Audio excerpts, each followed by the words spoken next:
Soy Teresa Mendoza y durante décadas mantuve mi historia oculta, resguardada tras el velo del silencio, tras las marcas que el tiempo grabó en mi rostro, tras las plegarias que murmuraba cada noche, sin tener certeza de si alguien allá arriba realmente me escuchaba. Hoy, a mis 82 años, resido en una humilde casa en el estado de Hidalgo, rodeada de un jardín donde las bugambilias marchitas se aferran al sol y acompañada por un perro anciano que apenas emite un ladrido. No tengo nietos que alegren mis domingos ni hijos que me recuerden en Navidad con una llamada. Aunque vivo sola, no me siento amargada. He logrado reconciliarme con muchas situaciones, pero no con todas. Hay heridas que, a pesar del paso de los años, los cambios de calendario y la habilidad de fingir que el pasado no duele, permanecen abiertas.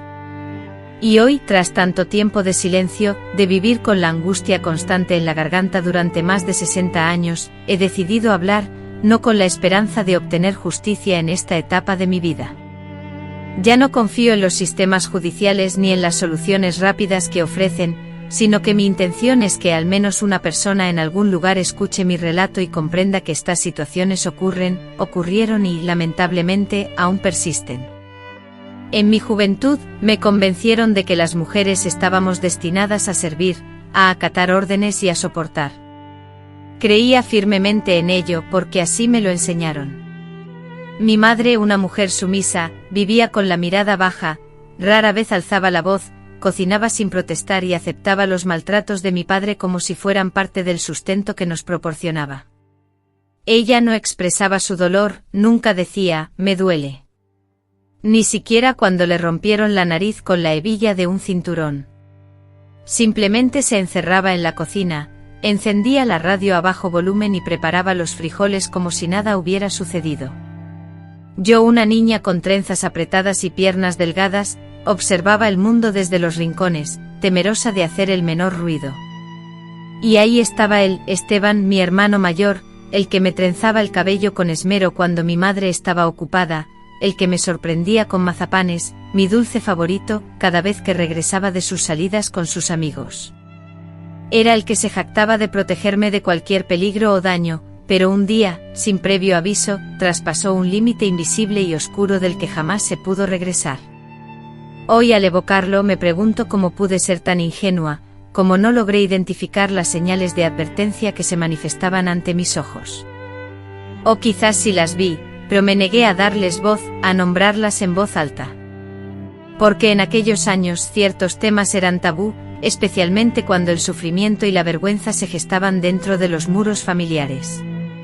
Y si una niña se atrevía a expresar lo que sentía, a menudo terminaba siendo silenciada y culpabilizada. Entendiste mal, eso no se dice, los hermanos se quieren, no inventes cosas. Así crecí sumida en la confusión, atrapada entre el amor incondicional que le profesaba y la creciente incomodidad que me provocaban sus caricias, que distaban mucho de ser fraternales.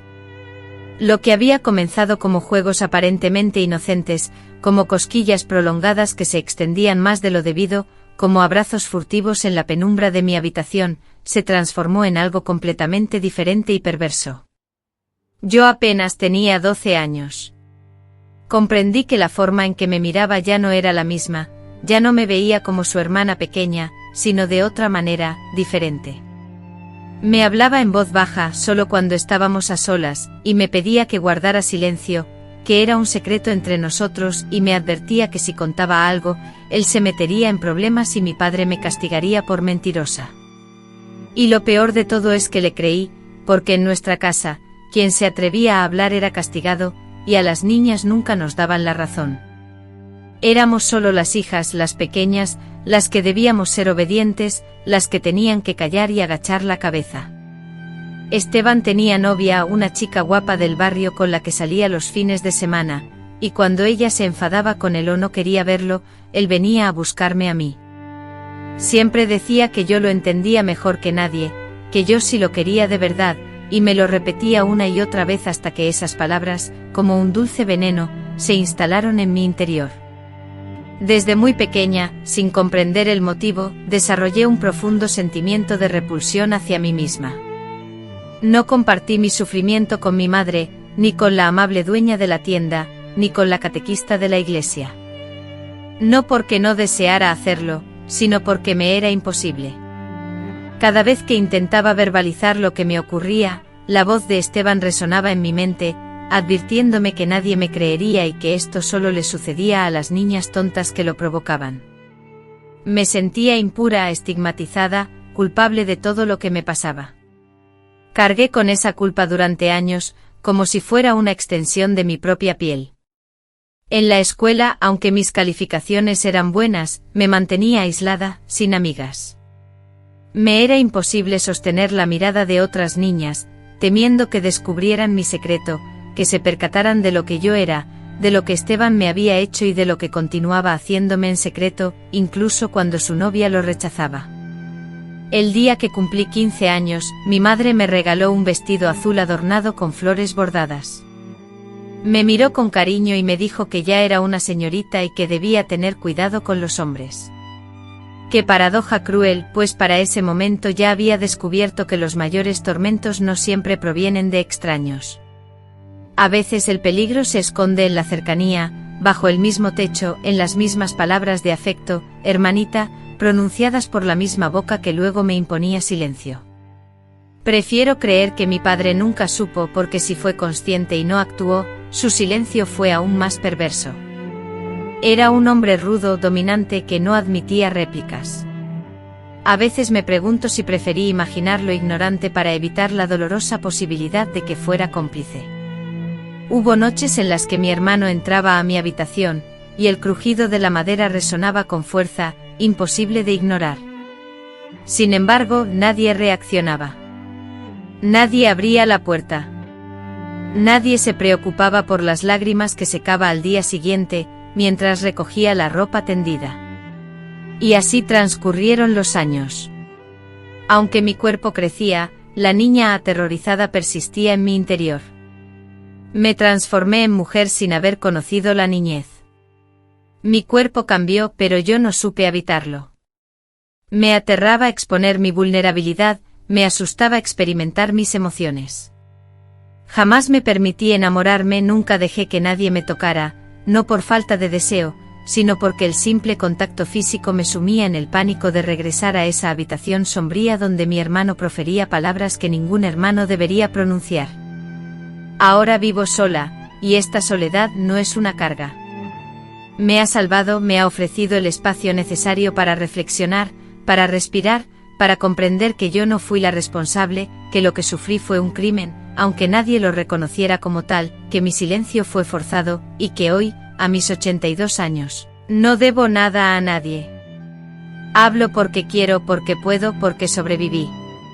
Y si alguien me escucha, si hay una mujer que ha mantenido su propio silencio durante años, quiero decirle esto: no estás sola, tú no tuviste la culpa. Y aunque el mundo te haya silenciado, tu historia también merece ser contada. Desconozco si fue una fecha específica, un olor, una canción, o simplemente el inexorable paso del tiempo, lo que me hizo revivir todo con una intensidad abrumadora. Pero hubo un día, que recuerdo vívidamente como una cicatriz, en que mi resistencia se quebró. Fue un martes por la mañana, de esos lentos y apacibles en los que el sol se filtraba cálidamente por la ventana y mi perro se acurrucaba junto a la estufa. Yo estaba lavando una vieja cobija que había encontrado en el armario, de esas que huelen a humedad y encierro, y que parecían guardar memorias enredadas en sus hilos. Al sumergirla en el agua tibia, un recuerdo de mi infancia me golpeó con la fuerza de un rayo. Me vi sentada en el patio con la misma cobija cubriendo mis piernas, intentando ocultar el temblor que me recorría. Era una tarde fría, y Esteban se acababa de marchar después de una breve visita. Mi madre no estaba, había ido a ver a una vecina enferma, dejándome la tarea de preparar el arroz y vigilar que los frijoles no se pegaran. Pero yo, paralizada en aquel rincón, con la horrible sensación de haber sido utilizada, de no ser más que un objeto, fui incapaz de cumplir ninguna de esas tareas. Reviví vívidamente la imagen de mi hermano despidiéndose, su expresión jovial y casi desdeñosa al pronunciar: «Ya no llores, si ni fue para tanto». Esa frase, repetida en mi mente durante años, todavía me producía una profunda aversión, y al apretar la cobija con fuerza, sentí como el persistente nudo en la garganta, una constante en mi vida, se aflojaba mínimamente, pero lo suficiente para que la urgencia de un cambio se hiciera presente. Este recuerdo particular no era un hecho aislado, sino uno de tantos que de manera silenciosa, habían moldeado mi ser. Comprendí entonces que mi infancia distaría mucho de la de las otras niñas del vecindario, quienes jugaban despreocupadamente con muñecas o se divertían con la radio, mientras que yo me veía obligada a refugiarme en la penumbra, a empequeñecerme, a desaparecer para evitar cualquier contacto no deseado. Y mi mente retrocedió aún más a los primeros años de mi vida, a aquellos días de infancia donde la violencia se camuflaba en la normalidad, donde la orden de «cállate» era el sonido constante del hogar y donde el afecto, expresado en abrazos, era un lujo inalcanzable. Nuestra familia residía en una modesta vivienda construida con paredes de adobe y un techo de láminas metálicas, un hogar sencillo, sin ostentación, pero tampoco sumido en la pobreza. Mi padre se dedicaba a reparar máquinas de coser en el taller de un amigo, mientras que mi madre, en ocasiones especiales, preparaba comidas para los vecinos y nos cuidaba, a mí y a mis hermanos, con una combinación de agotamiento y aceptación. Esteban, mi hermano mayor, me superaba en edad por 6 años, y desde muy pequeña me inculcaron la idea de que debía acatar sus órdenes. «Hazle caso a tu hermano, él sabe», me repetía mi madre cada vez que Esteban me encomendaba tareas como traerle agua o doblar su ropa, y yo, sin dudarlo, cumplía sus peticiones. Recuerdo vívidamente el día en que cumplí 7 años, me llevaron a la iglesia para hacer la primera comunión. Me vistieron con un vestido blanco prestado, ligeramente holgado, y por primera vez en mi vida sentí que ocupaba un lugar especial. Después de la ceremonia religiosa, regresamos a casa para disfrutar de chocolate caliente con pan, y Esteban me obsequió un regalo envuelto en papel de periódico, una muñeca de trapo con ojos disparejos, hecha por él mismo, según me explicó. Aunque sentí una profunda alegría, una extraña inquietud emanaba de su mirada, algo que me incomodó. En aquel momento no lo entendía, pero ahora comprendo perfectamente, era posesión. La muñeca fue la primera vez que sentí que algo era mío, pero también el inicio de una trampa sutil.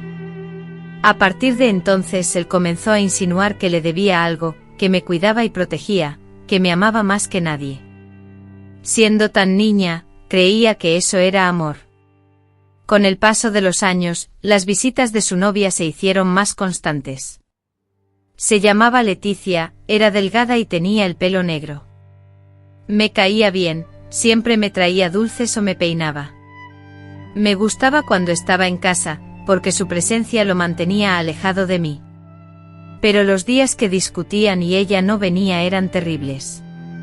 Él se encerraba en su cuarto durante horas y luego salía con la mirada sombría y los ojos enrojecidos. En esos días me llamaba con su voz más dulce, que ya entonces me resultaba amarga. Me pedía que lo acompañara al patio, que no tuviera miedo, que solo necesitaba un poco de cariño. Confundida y sin recursos para defenderme, simplemente obedecía. A mi corta edad, carecía de palabras y herramientas para protegerme, solo sentía miedo. Y una vez que el miedo se apoderaba de mi cuerpo, se instalaba permanentemente como un huésped sombrío que lo contaminaba todo. El verdadero punto de inflexión, sin embargo, no fue un acto de violencia, ni un grito, ni una amenaza explícita. Fue el silencio, un silencio denso y opresivo, repleto de aquello que no se expresaba, de lo que se presentía y se intentaba ocultar. Mi madre lo comprendía, de eso no me cabe duda. Percibía mi cambio, mi ensimismamiento y mi retraimiento. Se preocupaba preguntándome si me sentía mal o si sufría algún acoso en la escuela, pero nunca se aventuró a indagar en la fuente de mi dolor. En ocasiones, creo que prefería mantenerse en la ignorancia, ya que saberla habría obligado a tomar medidas, y eso era algo que no podía permitirse. Tenía otros hijos, una casa que mantener, una vida entera construida sobre el sacrificio. A lo sumo, una noche, con los ojos humedecidos, me aconsejó: «Cuida tus silencios, hija». En ocasiones el silencio y la contención nos brindan más protección que cualquier palabra pronunciada. Fue en ese preciso instante, sintiendo la soledad invadirme por completo, cuando comprendí la magnitud de mi situación.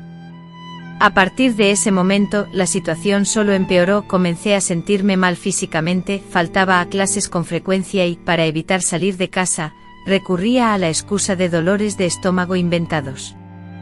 La señorita Adela, mi maestra, notó mi deterioro y se preocupó por mí. Un día, me llamó a su escritorio y con delicadeza me preguntó si algo andaba mal en casa. Mentí, asegurando que solo estaba cansada. Sin embargo, su mirada pareció penetrar mi mentira. Luego posó su mano en mi hombro y con una voz llena de empatía, me dijo: a veces, las niñas buenas también cargan con cosas que no deberían. Sentí la necesidad de romper en llanto, pero me contuve. Me tragué las lágrimas como siempre había hecho, pues me habían enseñado que una niña bien no debía escandalizar. Así transcurrieron mis años, ahogando mis emociones. El secreto me acompañaba a todas partes, se sentaba a la mesa conmigo, se acostaba en mi cama, se escondía en mis cuadernos de la escuela. Y lo más angustiante era que cada día se volvía más grande, más pesado, más difícil de ocultar. Hasta que inesperadamente un día me enteré de que Leticia, la novia de Esteban, estaba embarazada. Con 15 años yo y con 21 él, asistí a una comida organizada por mi madre en casa, una celebración que debía anunciar nuestro compromiso. A pesar de las felicitaciones y los augurios de felicidad que me dedicaban, incluso por el futuro papel de tía que me prometían, sentí un vacío inmenso durante toda la tarde. Mientras todos celebraban, yo solo pensaba en la vida que él, ya un hombre adulto, construiría, mientras yo permanecía en un infierno invisible para los demás. Aquel día marcó el comienzo de mi transformación, porque aunque tardé años en liberarme, en hablar, en comprender, en ese momento supe con absoluta certeza que lo que él me infligía no era amor, ni afecto, ni algo normal, era abuso, era violencia. Y algún día, por más anciana y agotada que estuviera, lo revelaría. Ignoro en qué instante preciso dejé de ser una niña, pero quizás fue aquella noche en que Esteban, pretextando una pesadilla y la necesidad de compañía, se adentró en mi cama. Ya no éramos aquellos hermanos pequeños que jugaban a construir fortalezas con sábanas. Ahora, lo que él buscaba no era consuelo, sino algo mucho más oscuro. Esa noche sentí por primera vez su aliento rozándome la piel, el contacto de sus manos descendiendo por mi cuerpo hasta lugares prohibidos. El pánico me paralizó sin saber si debía gritar para pedir auxilio, romper en llanto o quedarme inmóvil, esperando que ese tormento terminara cuanto antes. Lamentablemente aquella no fue la única vez, pues una vez traspasada esa barrera, es raro que el agresor se detenga. La agresión no fue física, no hubo golpes ni marcas visibles, sino algo más sutil y perverso, una invasión a mi interior, una herida invisible que me partió en dos. Al día siguiente Esteban me sonrió como si nada hubiera pasado, me preguntó si había descansado bien y me invitó a acompañarlo a comprar una bebida. Asentí mecánicamente, pues sabía que si me oponía, se enfurecería, recordándome mi supuesta ingratitud, argumentando que me había cuidado desde niña, que siempre me había amado y que nadie más lo haría. Con el transcurrir de los días, forjé una rutina de supervivencia instintiva. Me convertí en una experta en anticipar sus humores, descifrando cada matiz en su voz, prestando atención al eco de sus pasos al acercarse al hogar. Si la puerta se cerraba con un golpe seco y retumbante, mi cuerpo se tensaba, anticipando un día aciago y la necesidad de desaparecer. Si en cambio silbaba una melodía al subir las escaleras, sabía que mi presencia era requerida, y el pánico se apoderaba de mí. En esos momentos buscaba refugio en el baño fingiendo una repentina enfermedad, o me recluía en la azotea, armada con una cubeta y una escoba, inventando tareas de limpieza que nadie había solicitado. A veces esta estrategia funcionaba, logrando esquivar su atención, pero otras veces, Esteban encontraba la manera de localizarme, de mantenerme a su alcance. Mi madre, absorbida por sus múltiples responsabilidades y el cuidado de mis hermanos, no ahondaba en mis extraños comportamientos. En ocasiones, al verme pálida y delgada, me instaba a mejorar mi alimentación, preocupada por mi salud. En otras me reprendía por mi dificultad para mantener el contacto visual, exhortándome, levanta la cara, niña. Parece que escondes algo. En efecto escondía algo, pero no la culpa que ella suponía. Lo que ocultaba era la vergüenza, una vergüenza profunda y silenciosa que me consumía por dentro. No la culpa que surge de una mala acción, sino la que se arraiga cuando tu propio hermano te cosifica, cuando tu cuerpo deja de ser tuyo y cada espacio de la casa se transforma en una amenaza. Incluso mis refugios, mi cama, el patio, la cocina que olía a canela, ya no eran míos porque los había contaminado. Esteban era como un humo denso, omnipresente, dejando su huella en cada objeto que tocaba. Y lo más doloroso era la invisibilidad, nadie se daba cuenta. En la escuela, mis calificaciones cayeron en picado. Me resultaba imposible concentrarme. Las profesoras preguntaban si pasaba algo en casa. Yo negaba con la cabeza. Sonreía lo justo, fingía lo necesario. En el recreo me quedaba sola. Las otras niñas conversaban sobre novelas, celebridades, ropa. Yo solo anhelaba dormir. Dormir mucho, dormir siempre. A veces en mis sueños imaginaba que alguien me rescataba de esa casa opresiva, que un pariente distante, un tío que vivía en la capital, aparecía de repente y me decía con voz firme, vámonos, Teresa, tú ya no perteneces a este lugar. Pero invariablemente la realidad me golpeaba al despertar, encontrándome en la misma cama, bajo el mismo techo de lámina que filtraba la luz, y sintiendo la misma sensación de asfixia que me invadía día tras día. Recuerdo vívidamente una tarde en particular, cuando tenía 14 años, que quedó grabada en mi memoria. Esteban, mi hermano mayor, había tenido una pelea acalorada con Leticia, su novia, y estaba furioso. La había insultado, diciéndole que era una estúpida, que no lo entendía y que todas las mujeres eran iguales. Después de la discusión, vino a buscarme, me encerró en mi cuarto y me aseguró que solo quería estar un rato conmigo, que yo, a diferencia de Leticia, no lo juzgaba. Esa vez, su comportamiento fue mucho más violento, me dejó marcas en los brazos. Me tapó la boca cuando intenté hablar, silenciando mis gritos de auxilio. Y cuando todo terminó, me miró con una indiferencia escalofriante, como si nada hubiera sucedido. Con una sonrisa cínica, me preguntó, tú siempre estás para mí, ¿verdad, hermanita? No pude responder con palabras, el miedo me paralizaba, solo asentí con la cabeza, porque expresar mi desacuerdo era demasiado peligroso. Esa noche al entrar al baño, me miré en el espejo y sentí que la persona que veía reflejada no era yo. Una sombra persistente, una bruma oscura, empañaba mi visión, y sentí la certeza de que ya no era la misma. La Teresa que compartía boleros con mi madre mientras lavábamos la ropa, esa Teresa había desaparecido, reemplazada por una joven quebrada, vacía, con el corazón inundado de temor. Aunque los ataques se distanciaron en el tiempo, su crueldad no disminuyó.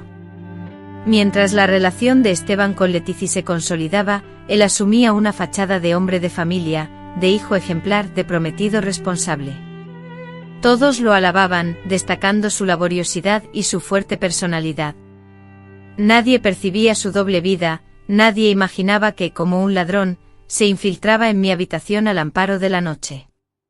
A veces me hablaba con palabras dulces, otras con furia, culpándome de provocarlo. Me decía que caminaba como una mujer, que ya no era una niña, que él solo actuaba así porque yo lo incitaba. Esa acusación me hizo detestar mi propio cuerpo. Comencé a vendarme el pecho, a vestirme con ropa holgada, a caminar encorvada. Para evitar ser malinterpretada como alguien que buscaba problemas, comencé a restringir mi alimentación y a intentar hacerme invisible. Cada vez que Esteban me tocaba, en mi mente repetía frenéticamente, no estoy aquí, esto no está sucediendo, esta no soy yo. Un día al buscar en el armario de mi madre, encontré una Biblia antigua, de aquellas llenas de papeles y estampas. La abrí al azar y me encontré con un versículo que narraba cómo los hermanos de José lo vendieron, pero el Señor lo acompañó. Lloré rompiendo en llanto como no lo había hecho en años, porque sentí que ese libro empolvado me estaba hablando directamente a mí. Aunque no era religiosa, desesperadamente necesitaba creer que había una presencia protectora, que alguien estaba al tanto de mi sufrimiento, que alguien me escuchaba en mis silencios. Esa noche oré. No pedí castigo para Esteban, sino que rogaba desaparecer, ser consumida por un rayo, tragada por la tierra, cualquier cosa que me salvara, incluso la muerte. Pero nada ocurrió. Al día siguiente, durante el desayuno, Esteban me guiñó un ojo, como si todo lo que vivíamos fuera un juego entre nosotros. Me quedé mirando al suelo, masticando el pan seco con dificultad, sintiendo su textura áspera como si fuera una piedra. Cuando Leticia anunció que esperaba un bebé, yo acababa de cumplir 15 años. Mi madre se echó a llorar de alegría, sus lágrimas fluyendo como un río de felicidad. Mi padre, un hombre de pocas palabras, exhibió un gesto de orgullo, un sentimiento inusual en él. Todos en la familia celebraban lo que consideraban un milagro, augurando que el niño llenaría la casa de felicidad, que finalmente traería una nueva esperanza a nuestras vidas. Por mi parte, solo podía pensar en escapar, en correr lo más lejos posible, en desaparecer en un lugar donde nadie me conociera ni recordara lo sucedido. Soñaba con subir a un autobús cualquiera, sin destino fijo, y dejar todo atrás, pero no tenía ni dinero, ni identificación, ni la valentía para hacerlo. Solo sentía un miedo constante y una culpa abrumadora, una culpa que me consumía por dentro, porque aunque sabía que no era responsable de la situación, una parte de mí se sentía sucia, contaminada. Me atormentaba la idea de que el bebé pudiera nacer con esa misma oscuridad, de que Leticia, algún día, descubriera lo que su prometido me había hecho. Me preguntaba si alguna vez alguien me creería. Con el embarazo de Leticia, Esteban, su prometido, dejó de entrar en mi habitación por un tiempo, brindándome meses de relativa calma, durante los cuales pude dormir sin sobresaltos. Sin embargo, esa tranquilidad, esa tregua temporal, no perduraría. Esa tarde Leticia fue al hospital para una revisión médica, y él se quedó en casa.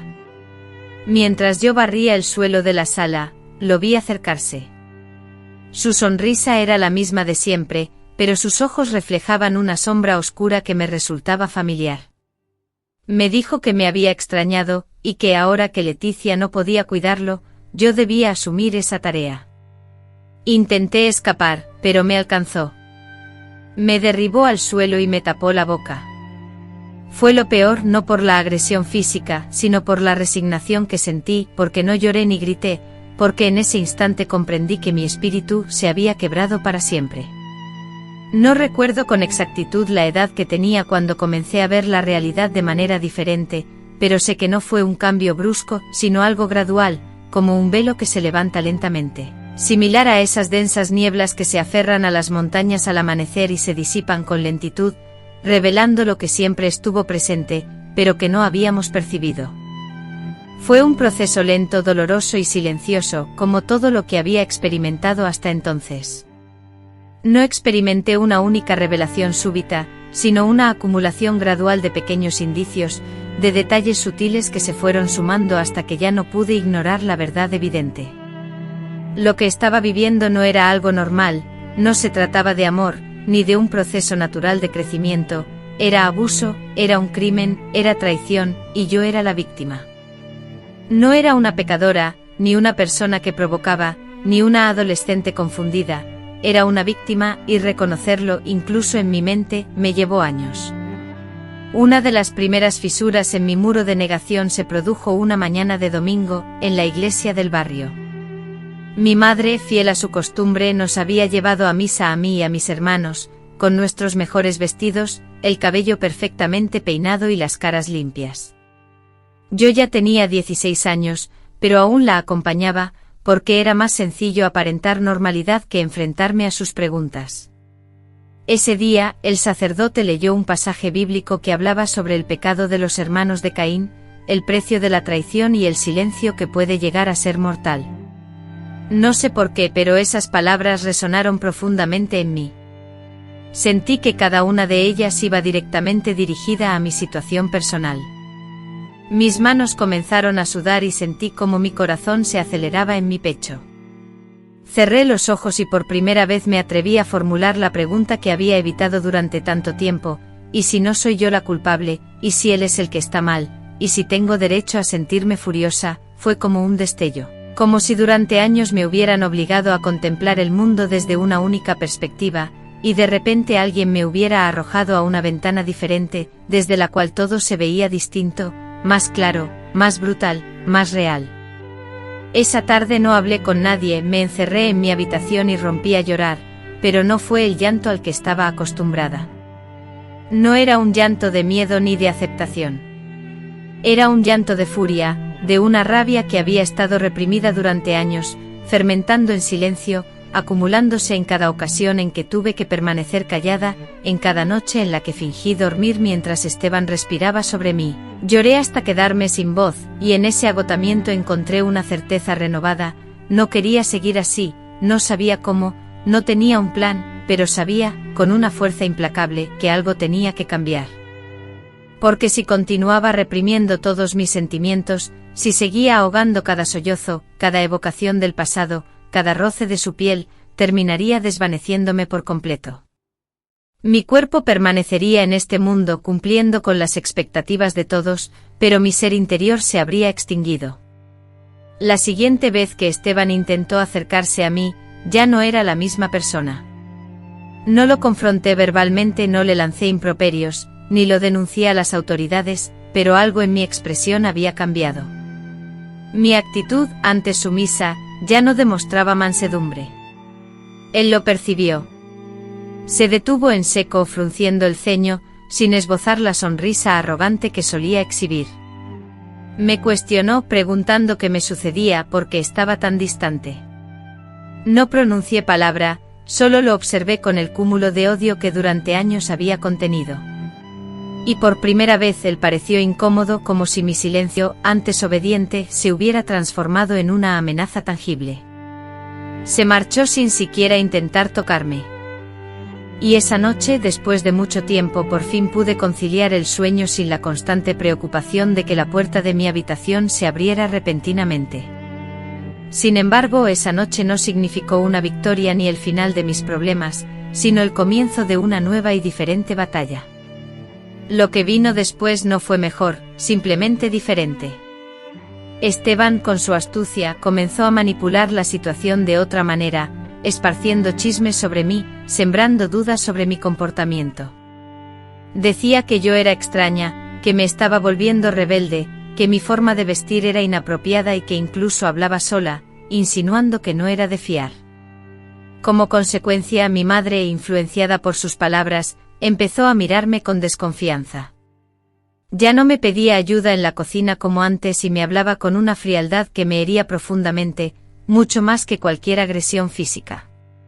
Esteban, con su sonrisa hipócrita y su voz suave que engañaba a todos menos a mí, había comenzado a envenenar a mi familia contra mí, y lo hacía con una eficacia que me asustaba. Yo entendía perfectamente sus motivos, ya no podía ejercer el control físico sobre mí, había perdido el poder que antes tenía. Y un hombre como él, que se creía dueño de todo, no podía soportar la pérdida de control. Durante meses me sentí atrapada entre dos fuegos: por un lado, el pasado, que me atormentaba y pesaba sobre mí como una losa en el pecho. En el presente me esforzaba por aparentar normalidad, aunque era señalada y etiquetada como una muchacha rara, ingrata e inestable, lo que me condujo a un mutismo aún mayor. Me sumergí en los libros buscando refugio, y escapaba a las montañas, donde caminaba entre la maleza y los arbustos, un lugar donde nadie me juzgaba y el aire puro me permitía respirar sin sentir culpa. Fue durante uno de esos paseos solitarios que conocí a Jacinta, una anciana que vivía sola en una humilde casa de adobe al pie de la colina. Tenía gallinas, un gato con un solo ojo y un bastón de madera tallada que empuñaba con elegancia. La primera vez que me vio, no me hizo preguntas, sino que me ofreció agua de Jamaica y me dijo: «Los ojos tristes siempre encuentran el camino hasta aquí». Me senté en silencio, sin hablar ni llorar, simplemente escuchando el zumbido de las abejas y el canto distante de un gallo. Regresé allí durante semanas. Jacinta nunca me solicitó explicaciones, pero una tarde, mientras la ayudaba a desgranar maíz, me confió palabras que aún resuenan en mi memoria. El silencio, como una muerte lenta y silenciosa, acechaba, me susurró mi abuela. Si no hablas, el miedo te consumirá y no habrá retorno, me advirtió, y esas palabras encendieron en mí la idea de marcharme, de buscar una nueva existencia, de soñar con la lejanía. Pero para una muchacha de campo como yo, idear una huida era un laberinto sin dinero, sin conocer otras ciudades, sin saber por dónde empezar. Mientras tanto, Esteban, mi opresor, seguía presente. Leticia, su esposa, había tenido una hija, lo que lo mantenía distraído, pero la amenaza de su regreso era constante. Así que me volví más cautelosa, comencé a ahorrar cada moneda que hallaba en los bolsillos de la ropa que lavaba, a intercambiar gallinas por jabón y venderlo en la plaza, a inventar pretextos para ir sola al mercado, explorando senderos, caminos, cada atisbo de posibilidad para escapar. No escapé por miedo, sino por dignidad. Gracias a Jacinta comprendí que si me quedaba callada, si no hacía nada, si no actuaba, toda mi vida se reduciría a una única historia, la de la víctima. Y yo no quería eso. Deseaba una historia diferente, una donde no fuera solo víctima, una donde algún día pudiera sentirme libre de culpa. No fue un solo instante el que lo cambió todo, sino la acumulación de días sombríos, las caminatas solitarias, las lágrimas contenidas, las sabias palabras de una anciana que no me juzgó. Fue el despertar lento de mi conciencia, el doloroso pero necesario reconocimiento de que lo que me habían hecho no era amor, que el silencio de mi madre no era protección, sino abandono, que la violencia de mi hermano no era un error, sino un crimen, y que, aunque destrozada, seguía viva. Y mientras siguiera viva, aún podía cambiar mi destino. Cuando una persona, creyendo haber experimentado la peor de las situaciones posibles, pensando haber tocado fondo y no poder hundirse más, la vida se encarga de demostrar que el sufrimiento puede ser aún mayor, más oscuro e incluso más silencioso. Después de mi despertar, ese momento de revelación en el que comprendí que no tenía culpa alguna y merecía algo mejor, comencé a tomar pequeñas decisiones para alejarme de Esteban, para liberarme de su control absoluto. Sin embargo, los monstruos internos como los externos no desaparecen solo por la voluntad de enfrentarlos, por el contrario, se vuelven más astutos, peligrosos e implacables. Esteban percibió el cambio, sintió que ya no era suya, que había dejado de ser esa hermana obediente, sumisa, que se dejaba tocar sin protestar, que tragaba sus lágrimas y fingía dormir mientras él abusaba de su cuerpo. Y eso lo enfureció profundamente. Ya no se atrevía a forzarme como antes, al menos con la misma frecuencia, porque Leticia, su actual pareja, estaba más presente y la niña, su hija, comenzaba a ser más consciente de lo que ocurría. Pero su odio, lejos de disminuir, crecía y se transformaba en algo aún más peligroso. Ya no abusaba de mí físicamente, sino que utilizaba la manipulación verbal y emocional, incluyendo gestos y el ambiente que creaba. Consiguió enfrentarme a todos, hablaba mal de mí difamándome a mis espaldas, diciendo que era celosa, que quería alejarlo de su familia, que estaba loca, que inventaba mentiras. Y muchos le creyeron debido a su manera de hablar, siempre con seguridad, y esa sonrisa suya que engañaba incluso a los más inteligentes. Mi madre comenzó a mostrarme frialdad, y mi padre apenas me hablaba. Las vecinas, que antes me ofrecían comida o me pedían que cuidara a sus hijos, dejaron de hablarme, me evitaban, como si mi presencia fuera un estorbo, una sombra en la armonía familiar. Un día al volver del mercado, encontré todas mis pertenencias en el patio, mi ropa, mis cuadernos, unas sandalias rotas. Mi madre me dijo que ya era hora de que madurara, que Esteban tenía una familia que mantener y que yo, en mi condición de mujer, debía entenderlo. Con voz imperativa y dura, como si mi mera presencia en la misma casa que mi hermano fuera una afrenta, me ordenó que me marchara. Las lágrimas brotaron y le imploré que me permitiera quedarme un poco más, que haría lo que fuera para ayudar, para compensar. Me observó con esa expresión suya de resignación ancestral, los labios apretados en una línea fina y los ojos grises helados. Me sentenció que una mujer soltera, como yo, no podía permanecer eternamente bajo el techo de sus padres, que la gente murmuraría, que ya era tiempo de que rehiciera mi vida. Yo sin rumbo, sin marido, sin recursos económicos, sin un lugar al que llamar hogar, me sentí desesperada. Consideré la posibilidad de buscar refugio en casa de Jacinta, pero me negué a arrastrarla a mi propia desgracia. Justo cuando la idea de pasar la noche a la intemperie me aterraba, apareció Leticia, la misma Leticia que compartía la cama con Esteban, la misma que había dado a luz a su hija, la misma que había compartido la vida con el hombre que me había destrozado. Con una mirada llena de compasión, me tomó la mano y me ofreció: ven conmigo solo esta noche. Mañana veremos qué hacemos. La sorpresa y la confusión me dejaron sin palabras, incapaz de procesar lo que estaba ocurriendo. Con una maleta maltrecha a mis pies y la mente colmada de interrogantes, me acomodé en el automóvil. Esa noche, por primera vez, Leticia, en lugar de dirigirse a mí como cuñada, madre o esposa, lo hizo como una mujer a otra. Me preparó un café, me invitó a sentarme y sin preámbulos, soltó: lo sé, siempre lo supe, pero no encontraba la forma de preguntarte.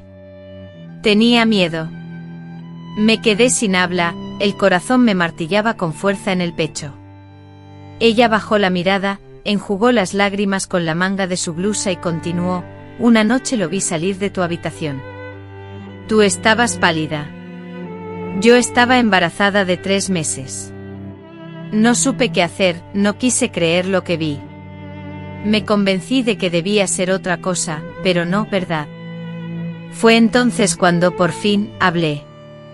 No lo conté todo ni con detalle, pero le confesé que sí, que me había hecho cosas que un hermano no debería hacer, que me había dañado, que me había humillado, haciéndome sentir menos que humana. Leticia rompió a llorar y juntas lloramos, no sabría decir si por compasión, por rabia o porque ambas entendíamos que estábamos marcadas por el mismo hombre, aunque de maneras diferentes.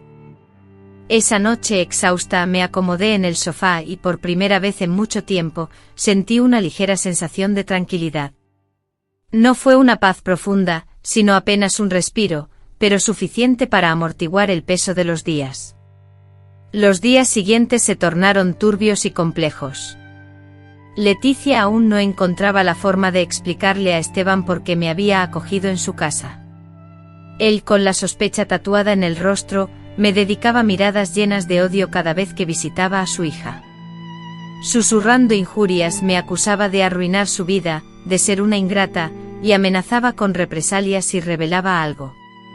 Leticia, como un escudo, se interponía entre nosotros, me abrazaba cuando Esteban se marchaba, prometiendo que lo dejaría, que solo esperaba el momento oportuno.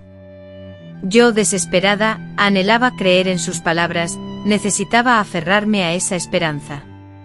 Pero los días transcurrían y la situación se mantenía inalterable, hasta que un día, Esteban explotó.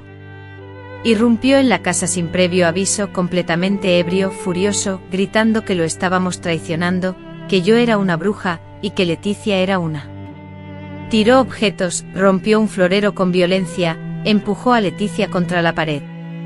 Tomé a la niña en brazos y me refugié en el baño, escuchando los golpes sordos, los gritos desgarradores y el llanto desesperado que resonaban en el silencio del hogar. Esa noche, anticipando lo peor, creí que alguien perdería la vida, pero afortunadamente no sucedió. En cambio, un vecino alertó a la policía, y Esteban fue arrestado, siendo esposado y conducido a la estación. Leticia, con el rostro marcado por el llanto y la hinchazón, me aseguró que todo había terminado, que no permitiría que su hija presenciara más esa violencia. Esa noche, buscando consuelo y protección, dormimos las 3 juntas en la misma cama, como si la cercanía redujera la sensación de peligro. Sin embargo, la calma fue efímera. Al día siguiente Esteban fue liberado, y a pesar de la orden de restricción que le impedía acercarse, todos sabíamos que aquello carecía de valor. Comenzó a merodear la casa, a dejar notas amenazantes debajo de la puerta, a llamar a medianoche sin decir una palabra, e incluso a pintar insultos y amenazas en la pared. Leticia vivía aterrorizada, temblando ante cualquier ruido. Por mi parte empecé a dormir con un cuchillo bajo la almohada, sintiendo como el miedo regresaba, esta vez más intenso, más siniestro, más implacable. Una mañana, agotada por la situación, Leticia me anunció que no podía soportarlo más y que me llevaría a vivir con su tía, una mujer viuda que residía en otro estado, en una casa grande con jardín y gallinas. Ella me aseguró que estaría a salvo en ese lugar, y que me avisaría en cuanto tuviera la oportunidad de escapar también. Al día siguiente me llevó hasta la parada de autobús, me abrazó con fuerza, me entregó una hoja de papel con una dirección escrita a mano, me besó la frente y me dijo con voz entrecortada: lo que te hicieron no es justo. No sé cómo no me di cuenta antes, pero ahora lo sé. Y te creo. Nos abrazamos llorando mientras el autobús se ponía en marcha. El viaje fue interminable y doloroso. Con cada kilómetro que me distanciaba de mi hogar, de mi madre y mi padre, de todo lo que conocía, sentía que una parte de mí se extinguía. Pero al mismo tiempo algo nuevo germinaba en mi interior, una esperanza, un leve murmullo, una promesa incierta de que algún día, tal vez, dejaría de sentirme manchada. Dejaría de odiar mi reflejo. Dejaría de atormentarme por lo que no hice, por lo que no dije, por el silencio al que me obligaron. En medio del ensordecedor rugido del motor de un vehículo, con el calor abrasador que me obligaba a respirar con dificultad y el penetrante olor a cuero y tela envejecidos proveniente de los asientos, por primera vez en mi vida, una voz interna resonó en mi mente afirmando con claridad: no fuiste tú la culpable, fuiste una víctima inocente, eras solo una niña, y a pesar de todo, sigues con vida. La casa de la tía Amalia, un santuario de tranquilidad, se encontraba a las afueras de un diminuto pueblo, tan remoto que ni siquiera aparecía referenciado en algunos mapas. El lugar se caracterizaba por su paz, custodiado por la sombra de árboles centenarios y senderos de tierra que, con la llegada de la lluvia, se transformaban en barrizales. Allí, el tiempo parecía detenerse, como si las horas se dilataran en la inmensidad del campo y los recuerdos, buenos y malos, quedaran atrapados entre las paredes de adobe. La tía Amalia, una mujer de pocas palabras, pero de mirada penetrante y manos marcadas por los años de arduo trabajo, no hizo preguntas. En su lugar, me recibió con un plato humeante de arroz con plátano y una jarra de café aromático. Me observó directamente a los ojos y, con voz serena, pronunció las palabras que se clavaron en mi corazón: aquí no se juzga a nadie. Aquí se trabaja, se come y se duerme en paz. Tras años de vivir sumida en el miedo, esas palabras representaron, para mí, el refugio seguro que había anhelado desde que era una niña. Me acomodó en una habitación pequeña y apartada, al final de la casa, amueblada con una cama simple y una ventana que daba al patio trasero. Desde allí la vista era un remanso de paz, los árboles frondosos, los cantos de los gallos al amanecer y un cielo vasto e infinito, sin la interrupción de edificios que lo limitaran. Era como si hubiera ingresado a un universo completamente diferente, un lugar donde sentía que podía, por fin, reaprender a respirar con calma. Al principio, esos días fueron extraños e incómodos. El silencio, antes un anhelo, ahora me agobiaba. No estaba habituada a la libertad de no tener que justificar cada acción, cada mirada, cada movimiento. Me resultaba difícil relajar los hombros, dejar de apretar la mandíbula. Dormía con la luz encendida y cada sonido de la casa, cada crujido de la madera, me despertaba sobresaltada. Sin embargo, la tía Amalia, con su silencio comprensivo, solo me permitía espacio y me asignaba tareas simples: moler el maíz, limpiar el gallinero, regar las plantas. No me pedía sonrisas fingidas ni explicaciones exhaustivas, solo mi presencia. Y lentamente mi cuerpo se adaptó a esa nueva vida, a las manos que ya no me maltrataban, a las voces que no elevaban el tono y a los días que no ocultaban amenazas acechantes. Después de varias semanas y luego meses, un día, casi sin percatarme, me sorprendí a mí misma cantando mientras lavaba la ropa. Era una canción que mi madre solía tararear, y al escucharme sentí una punzada en el pecho. No era nostalgia, sino una mezcla confusa de tristeza y alivio, porque comprendí que estaba empezando a curar, que aunque el pasado aún estaba presente, ya no era una cadena opresiva en mi cuello, sino una sombra distante que podía observar sin derrumbarme. Fue en ese preciso instante, en medio de esa inusual calma, cuando recibí la carta, una hoja doblada en 4, escrita con letra temblorosa, proveniente de Leticia.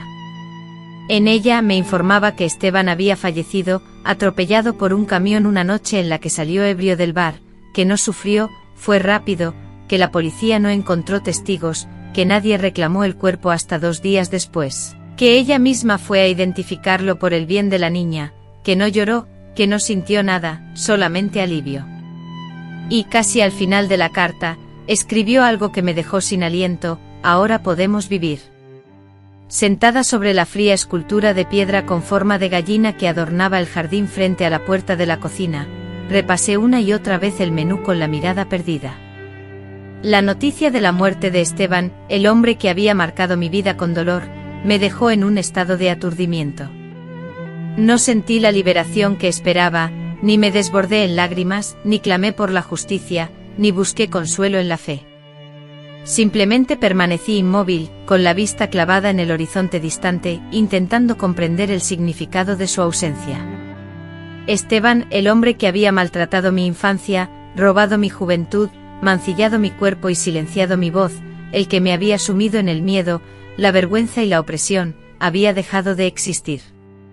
Ya no respiraba, ya no podía causar daño. A pesar de ello, en mi interior no sentía júbilo, ni la satisfacción de la venganza, solo un vacío extraño, un hueco silencioso que no sabía cómo llenar. Durante años mi existencia había girado en torno a Esteban, a su abuso constante, a la sombra de su amenaza, a la angustia que provocaba. Ahora, con su desaparición, la pregunta más desafiante se cernía sobre mí: ¿qué hacer con el futuro? Porque la muerte no borra las heridas del pasado, no repara los daños sufridos, ni devuelve lo que se perdió. Aquella noche la tía Amalia, conmovida por mi estado, me sirvió un reconfortante caldo caliente en la cocina. Con la mirada fija en mí, sus ojos diminutos, surcados por las arrugas del sol y el paso del tiempo, me observaron en silencio. Luego, sin mediar pregunta alguna, pronunció: algunos dolores se olvidan bajo tierra extraña, pero los nuestros, esos hay que aprender a llevarlos con nosotros. En ese instante comprendí. Entendí que la muerte de Esteban no era el final, que mi verdadero examen no se hallaba en un camposanto ni ante un juez, sino en mí mismo, en mi memoria, en la decisión de qué hacer con todo lo que esa fatídica noche me había legado. Esa noche, por primera vez, pude dormir sin miedo. Cerré la puerta con llave, no por temor a que alguien entrara, sino por un gesto aprendido. Al apagar la luz, ya no sentí el nudo opresivo en la garganta. Un suspiro, un pequeño alivio, emergió en su lugar. No era libertad absoluta, no era el olvido definitivo, pero era algo, una sensación cercana a estar vivo. Han transcurrido muchos años desde aquel día en que supe que Esteban ya no habitaba este mundo. A pesar de ello, todavía existen mañanas en que su sombra intenta infiltrarse en mis sueños, en que su voz distante susurra palabras que ya no pueden hacerme daño, pero que aún buscan un refugio en mi memoria. La vida que surgió tras su muerte no fue un cuento de hadas, ni un camino llano, pero me pertenecía por completo. Esa es la mayor riqueza que atesoro, el ser dueña de mi existencia. Por primera vez en mucho tiempo pude elegir mi destino, decidir con quién compartir mi tiempo, qué hacer con mi cuerpo, con mis palabras y con mis silencios. Me quedé con la tía Amalia durante muchos años. La ayudé en todo lo que pude, aprendí a cultivar frijoles, a curar gallinas enfermas y a preparar remedios con las plantas que crecían cerca del pozo. Dejé de temer la llegada de la noche y podía sentarme en el umbral de la casa sin temor a ser llamada desde la oscuridad. Fueron años de reconstrucción personal, de reencuentro conmigo misma. Aprendí a caminar por el mundo a mi propio ritmo, sin sentirme una molestia, una carga o un pecado. Leticia venía a verme ocasionalmente con su hija, y se quedaban unos días. La niña creció sabiendo que tenía una tía Teresa que le leía cuentos y le tejía muñecas de trapo. Jamás le hablé de su padre, ni le conté el sufrimiento que él me había causado. Comprendí que ese secreto no me correspondía, que si Leticia decidía compartirlo algún día, lo haría ella misma. Yo por mi parte no intervendría, pues no quería sembrar en ella odio ni confusión. Anhelaba que tuviera la infancia que a mí me negaron, que pudiera jugar libremente en el campo sin temor, que confiara plenamente en los abrazos y que se durmiera tranquila cada noche, segura de que nadie irrumpiría en su habitación sin su consentimiento. Leticia, sin saberlo, se convirtió en mi consuelo. Cada vez que me llamaba emocionada, tía, ven a ver lo que hice, sentía que algo se recomponía dentro de mí, como si una parte de mi ser, por fin, se atreviera a sentir felicidad. Mi madre falleció sin que lográramos reconciliarnos. La vi una única vez, muchos años después de que me echara de casa, en el mercado del pueblo. Yo estaba comprando verduras cuando ella, con el cabello completamente blanco y la espalda encorvada, pasó junto a mí. Me miró, se detuvo un instante y luego continuó su camino sin decir nada. Yo tampoco pronuncié palabra alguna. Fue como una ráfaga de viento helado que llega y se marcha, y esa fue nuestra despedida definitiva. Aunque su indiferencia me causó un gran dolor durante mucho tiempo, con el tiempo comprendí que ella también había sido afectada por circunstancias diferentes, por una época distinta, por silencios impuestos. Nunca justifiqué sus acciones, pero logré entenderla y al hacerlo, dejé de sentir odio hacia ella, porque el odio es una carga pesada que no quería seguir llevando. Con el paso de los años, algunos habitantes del pueblo comenzaron a verme como una mujer sabia, como una de esas abuelas que siempre tienen una historia que compartir, un remedio que ofrecer, o una palabra de consuelo para los momentos difíciles. Nunca conocieron mi historia personal. Solo me veían como la mujer serena que vivía al final del camino de tierra, la que horneaba pan en el horno de piedra, la que cuidaba de los animales y la que observaba el cielo durante largos periodos sin pronunciar palabra.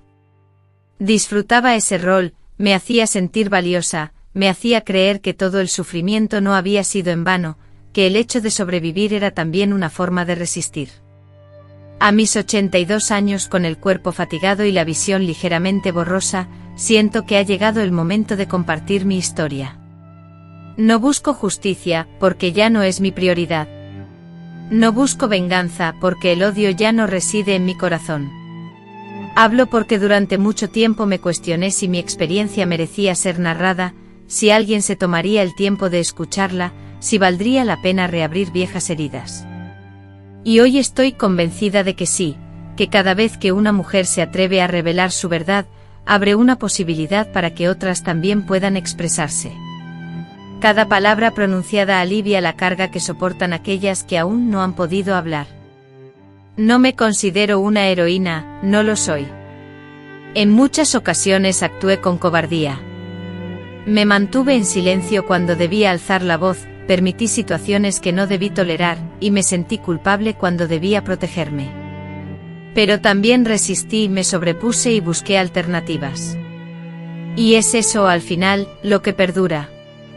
No el sufrimiento, sino la perseverancia, no el pasado, sino la determinación de seguir adelante.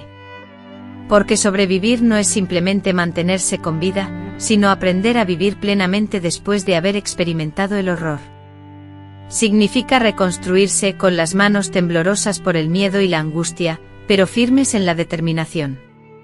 Es alzar la voz y decir, yo también, cuando otras personas, atormentadas por el silencio, callan. Es mirarse en el espejo y después de mucho tiempo finalmente ser capaz de decir, no fue mi culpa. Hoy, mientras escribo estas palabras, mi perro duerme plácidamente a mis pies y la cálida luz del sol de la tarde se filtra por la ventana, iluminando la mesa de madera donde tantas veces apoyé mis codos para llorar en silencio, consumida por el dolor. El mundo ha cambiado significativamente. Las mujeres en general, ya no guardan silencio con la misma frecuencia que antes. Hay más voces que se alzan, más fuerza unida y más redes de apoyo, pero aún existen niñas, como la que yo fui, que no comprenden por qué alguien que debería protegerlas les arrebata su inocencia y su alma. Son niñas que aprenden a sonreír disimuladamente con la boca cerrada, para que nadie sospeche el sufrimiento que llevan dentro. A ellas, a esas niñas que aún no pueden expresar sus sentimientos, les hablo directamente. Les digo que no están solas, que yo también estuve ahí, que sé lo que es ese silencio que las consume y las quema por dentro. Les aseguro que a pesar de las dificultades, la vida puede cambiar drásticamente, que es posible superar las adversidades, que se puede vivir sin temor y que es factible volver a contemplar el cielo sin sentir vergüenza. Esta es mi historia, cruda, dolorosa y real. Y la comparto no para despertar compasión, sino para que comprendan que detrás de muchas mujeres que aparentan ser silenciosas, se esconden infiernos que permanecen ocultos a la mayoría, pero también una fuerza interior inmensa, discreta y persistente. La fuerza para seguir adelante, para recordar y, sobre todo, la fuerza para expresarse. M.